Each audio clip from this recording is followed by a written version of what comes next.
sedang jalan-jalan? Ya, kebetulan saya penduduk asli Belakang Padang. Penduduk asli Belakang Padang? Iya. Kalau saya pendatang. Pak Mario, Yes. mungkin lebih enak kalau saya boleh nanya-nanya sedikit.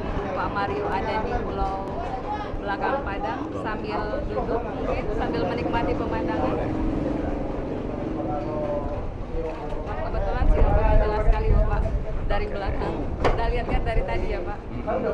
Kebetulan saya termasuk penduduk asli sini yang awalnya dulu ketika saya ingin bersekolah keluar dari pulau ini mendapat tantangan dari keluarga. Akhirnya saya bersikeras untuk bisa keluar sekolah SMA, kemudian kuliah, selesai akhirnya saya bekerja kembali di Batam. Saya juga sambil berbisnis Pak Mario. Ketika saya mencoba menjalani kedua pekerjaan ini secara bersamaan, saya suka kebingungan dalam mengatur waktu, menentukan skala prioritas, karena menurut saya keduanya sangat penting. Saya mempunyai tanggung jawab di perusahaan, saya juga mempunyai tanggung jawab dalam mengelola bisnis gitu. Nah, kebetulan dalam waktu dekat saya juga akan menikah. Nah, mungkin dari Pak Mario sendiri bisa memberikan seperti solusi atau kiat-kiat, karena saya juga mempunyai keinginan dan harapan pengen menjadi seorang wanita yang sukses, istri yang sukses, punya karir yang baik, dan punya rumah tangga yang baik. Mungkin seperti itu dari saya, Pak Mario. Nah, begini, sesuatu yang dilakukan dengan setengah-setengah itu harus dilakukan 2 kali. Apapun yang dikerjakan dengan setengah-setengah, hasilnya tidak akan baik sehingga harus diulangi.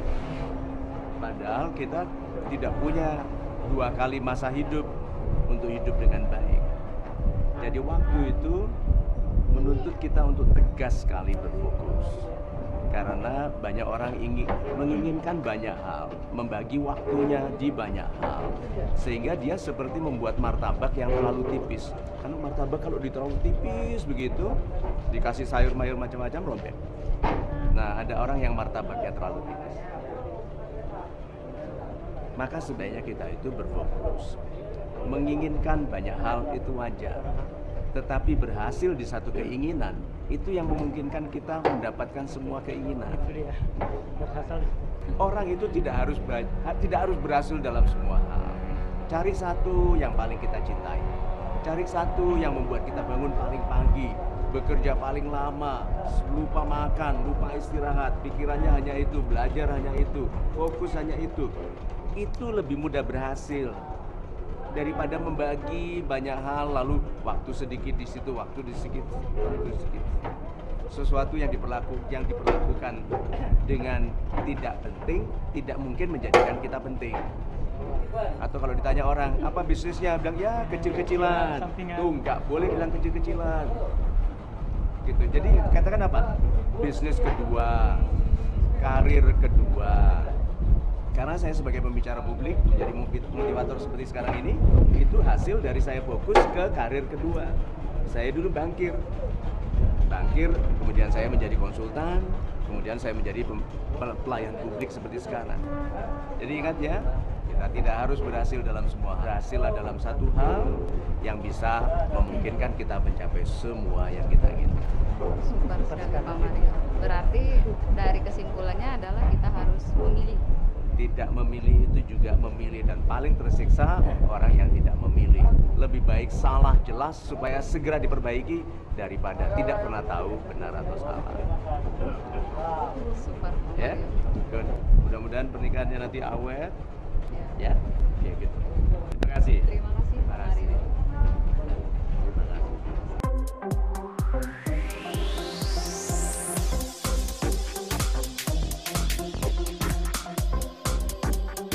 Sahabat saya yang baik hatinya, kita baru selesai mengunjungi Pulau Belakang Padang di Batam yang cantik ini. Dan kita sampai pada kesimpulan bahwa kehidupan ini hanya seindah kesungguhan kita untuk mengindahkannya.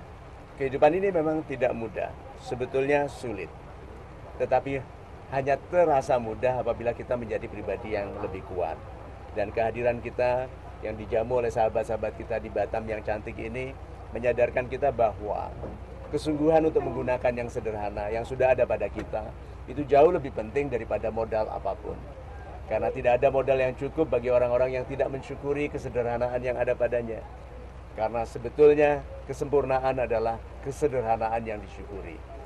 Dan di Batam ini kita disadarkan bahwa apabila kita ikhlas berupaya menggunakan apapun yang ada pada diri kita, menggunakan hubungan baik dengan orang lain dan menjadikan kita pribadi yang disukai, sehingga orang berhubungan dan membeli dengan kita, dari kita, menjadikan kita sahabat bagi pengisi kekurangan dalam kehidupan mereka, kita akan dikuatkan dalam kehidupan yang lebih damai, yang lebih sejahtera, yang sesuai dengan harapan kita.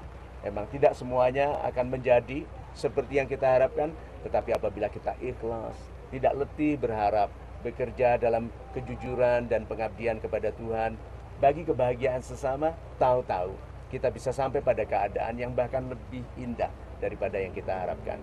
Salam dari kami semua, from